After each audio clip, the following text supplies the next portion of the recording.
गारिनि जाब्रबथायजों जिउ खोमाना लानांनाय सोरगोआरि कनिका बर'नि सारादुखौ दिनै खुंफुंबाय।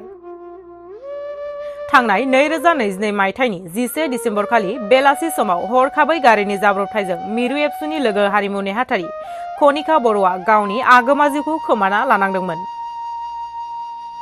बिनिनो दिनै कनिका बर'नि मुङाव बाक्सा जिल्लानि सिमला थानानि सिङाव थानाय रानधनिपारा गामियाव फिसाय हांगामा बर'नि न'आव सारादुखौ खुंफुङो। लोगोसे कनिका बर'नि जिउ जारिमिनखौ लानानै सावरायमेल लानाय जायो।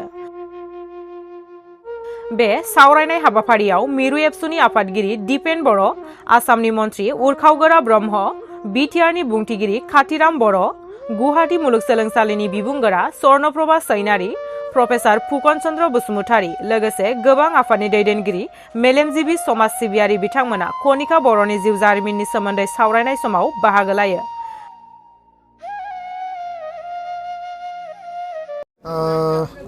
কনিকা বড়োর আজি পবিত্ৰ আদ্য শ্ৰাদ্ধ ইয়াতে আয়োজন কৰা হৈছে। যোৱা 2022 চনৰ 11 ডিচেম্বৰত তেখেতৰ আকস্মিক এটা পথ দুৰ্ঘটনাত মৃত্যু হৈছিল আৰু আজি তেখেতৰ এই আদ্য শ্ৰাদ্ধ আয়োজন কৰা হৈছে।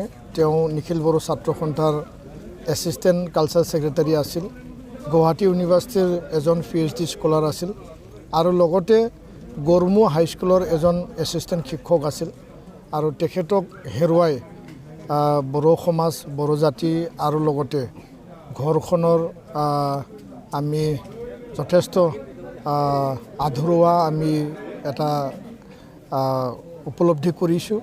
কিয়নো তেখেত সমাজ আৰু জাতিৰ কাৰণে যিখিনি কাম কৰিছিল সেই কামটো আধৰুৱা হৈ গ'ল আৰু তেখেত নতুনকৈ নিখিল বড়ো ছাত্ৰ সন্থা বাক্সা জিলাৰে উপসভাপতি হাংগামা বড়োৰ লগত বিবাহ পাশত আবদ্ধ হৈছিল আৰু বিয়া একমাহ নহওঁতে তেওঁ আকস্মিক এই মৃত্যুৱে এই সকলো অঞ্চল বা আমাৰ সমাজ আৰু জাতিটোক এটা শোকৰ ছাঁ আনিছিল। আৰু আজি তেখেতক যিখিনি স্মৰণত তেওঁক ঈশ্বৰৰ ওচৰত যাতে তেওঁৰ যি আত্মা শান্তিৰে থাকিব পাৰে তাৰ কাৰণে আমি সকলোৱে প্ৰাৰ্থনা কৰিছোঁ।